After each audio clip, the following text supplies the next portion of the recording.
Сәлем достар, мінекей қатпарлы қытырлақ самса жасау үшін ең алдымен қамырын дайындап аламыз. Оған алдымен жылы су мен тұз қажет, басқа ештеңе қоспаймыз, қамыр илеп аламыз. Қамырды қаттырақ қылып жасаймыз да, оны 10-15 минутке пакетке салып бұлып қоямыз. Қамырымыз дайын болғанша біз ішіне қосатын заттарды дайындаймыз. Ол үшін пияз, картошка, ет, іш май қостым мен. Енді қалғандары қалауларыңызша болады. Пияз бен дайын тартылған ет фаршты қоссаңыздар да болады, немесе асқабақтан, картошкадан жасасаңыздар да болады. Бізге үйдегілерге ұсақтап тураған ұнайтындықтан мен осылай барлығын қолдан жасағанды жөн көрдім. Және майдалап осылай барлығын турап аламын.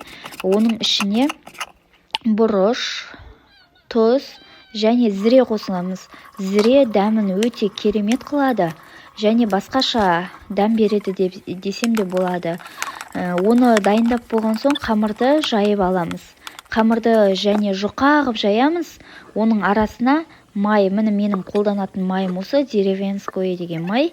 Ол болмаса жай ғана пампушка, болмаса щедрое лето деген май бар ғой, соны қолдансаңыздар болады. Оны жайып, арасына жағып, міне осылай кішкене қылып бөлікке бөліп аламыз. Шамада 20-30 штук шығады.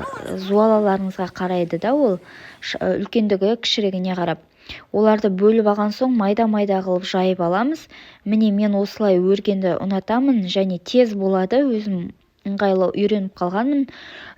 Үшбұрышты қылсаңыздар да басқаша түрлерінде істесеңіздер болады.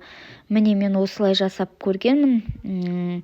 Қытырлақ әрі қатпарлы болып шығу үшін осы менің айтқан тестам бойынша істеп көріңіздер. Өкінбейсіздер, 100% осындай болып шығады деген сенімдемін.